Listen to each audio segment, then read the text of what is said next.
you are fully represented by the larger part of you, the part of you that is the most consistent, forward-looking, connected to guidance and source and love.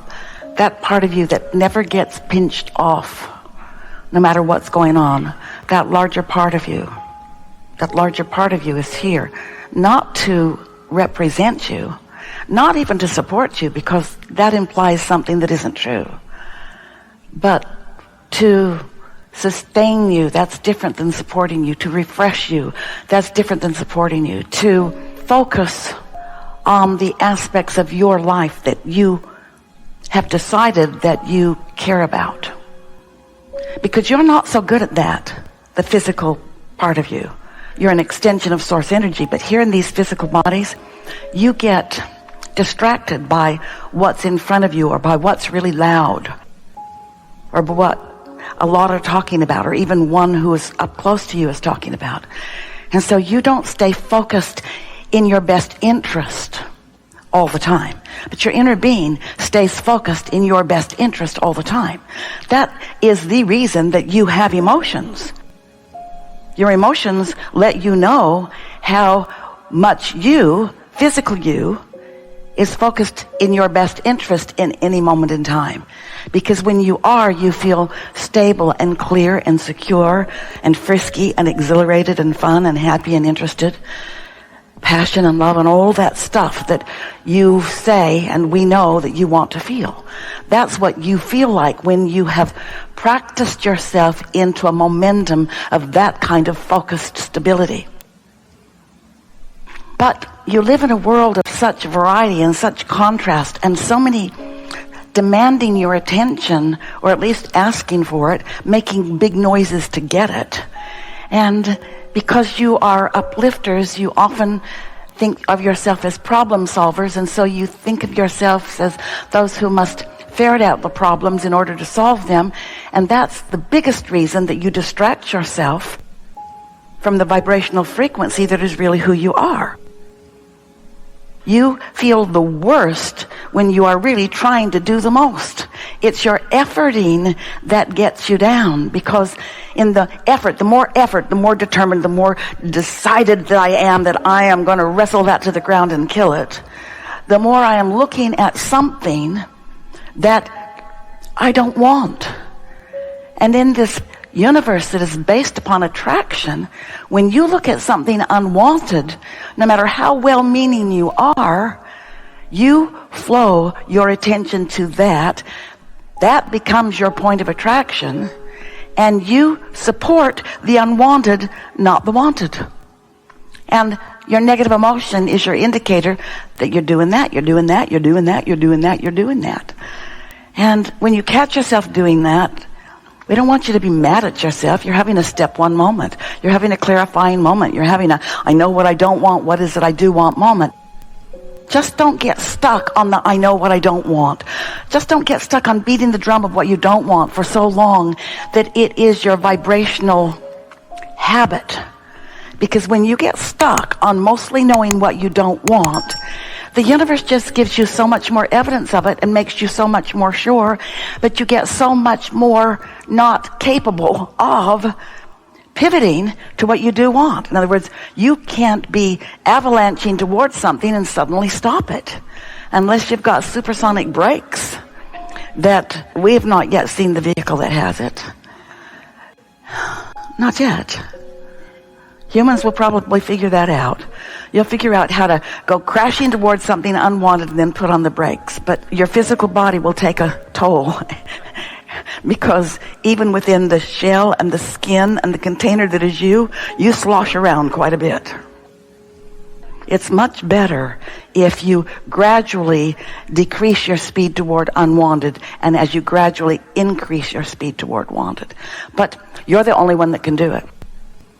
You would think that you would be able to find the smartest group in the world and join that group. And if you just join that group and just go with the flow of them, then all would be well for you. Except you didn't come with that intention. You didn't say, I'll go forth and I'll muddle around and I won't make any decisions of my own. And then I'll just watch for those that are really seeming to be moving in a strong direction. I'll just join in with them. You didn't say that because no satisfaction comes to you if you have not defined what you want. Satisfaction comes to you only when you define what you want and you move in the direction of it. Not only when you complete it or accomplish it or get to take it home or drive it or fall in love with it. It's not just that kind of full-blown manifestation, which we know you're wanting, and we want that for you too.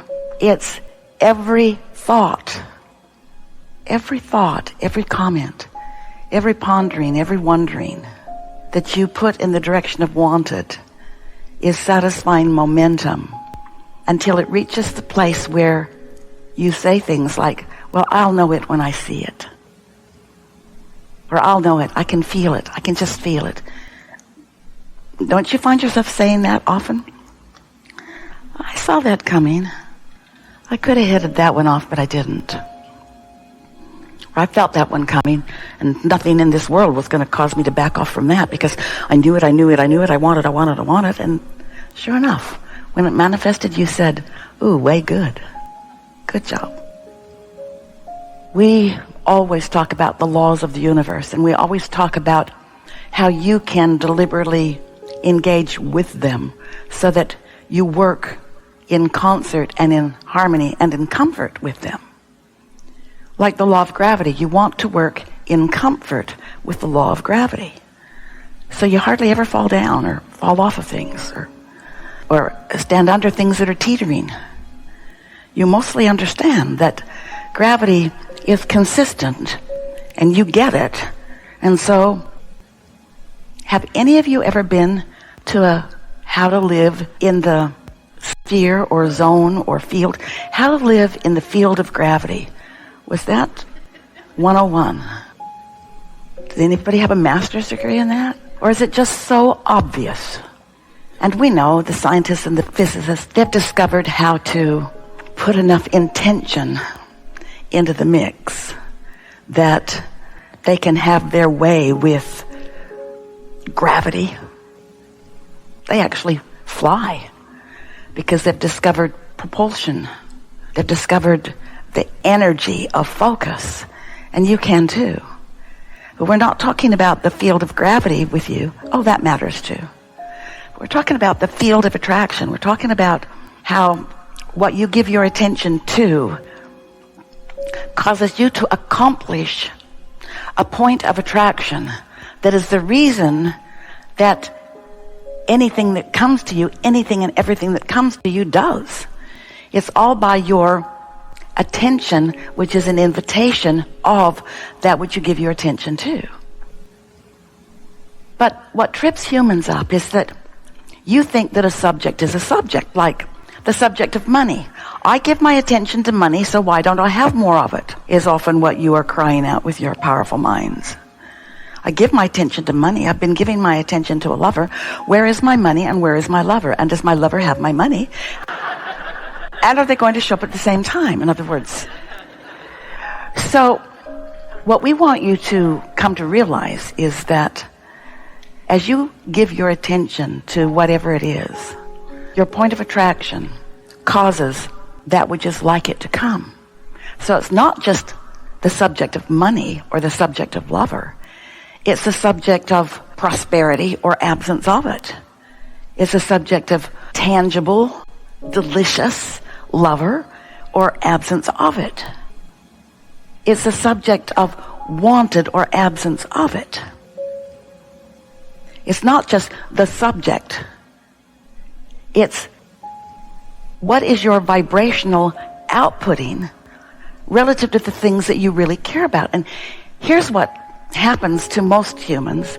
Most of you offer most of your vibration, give most of your attention, and therefore create most of your point of attraction because of what you are observing, but you're not choosing what you're observing in the way that your inner being does, making a vibrational choice.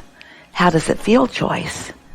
You make your choices for lots of screwy reasons, and maybe as we visit here today, you'll get over that a little bit.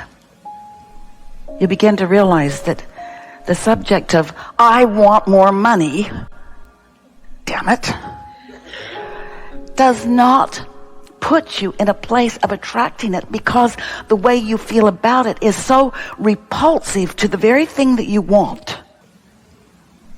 You are so much a vibrational match to not enough money that you could shout all day, every day, how much more money you want, and it could not, cannot, will not come to you while you feel like that, because that's not attracting money, that's attracting evidence of its absence. And once you get the hang of this, we dug fingernails into Esther's palms. Once you get the hang of this, when you're talking about prosperity, you'll realize that you want to talk about the element of freedom within it, and the element of fun and function within it, and the element of productivity in it. In other words, there's lots of good things about it. Jerry and Esther were sitting on the porch one day in a long dry spell in Texas. And Jerry said, Abraham, we want some rain. We want rain. Yeah, Esther said, we want rain. And we said, why do you want the rain? Why do you want rain? Well, neither one of us at first talked about the deliciousness of the rain, the smell of it, the fragrance of it, the way it smells on the earth when it first arrives. They didn't talk about the cleaning of the trees or the little critters in the bushes that would find something to drink. They were talking about the dry, cracked ground and the thirsty beasts and the starving trees. And we said, you can't get there by talking about how much you need something. You can't overcome the need with the help of the law of attraction, because when you need something, the law of attraction gives you more of that, because the law of attraction is not a benevolent mother, caregiver, mentor. It's like the law of gravity. It's the same always. You have to understand how it is and adapt to it. And you can't feel bad and get good. And you can't be afraid and be safe. And you can't feel poor and find prosperity. And you can't feel lonely and attract your lover. You've got to find the frequency that matches what you want. And you got to identify what it is that you want. And that's why there's a step 1 in the 3 points of deliberate creation that we like to talk to you about. Step 1 is ask. And knowing what you don't want helps you to know what you do want. And going back and forth on that quite a bit is important. You get clearer and clearer and clearer. Just when you think you've got what you want, you realize that something in it is missing, and off you go again. And that's a wonderful thing, because you are an eternal being who will continue to evolve, and you're not ever going to get it done. So relax. Don't be mad at yourself that you're in step 1. Just don't hang in the I know what I don't want part of every equation. You know, humans, we love you so much, but you are a bunch of complainers about so many things. It seems like it's your go-to, even though it really isn't your go-to. It's the furthest thing from the natural go-to that you were born with. That's why it sucks so bad when you go there. Esther was talking to her daughter the other day. Her daughter said, I'm sorry that you're mad about that. And Esther said, I'm not mad about that. I'm mad that I'm mad. I'm not mad about that. I'm upset that I let myself focus and gathered enough momentum that I got myself upset for no good reason and for no good value, and nothing good ever comes from that. I'm mad at myself for not catching it earlier.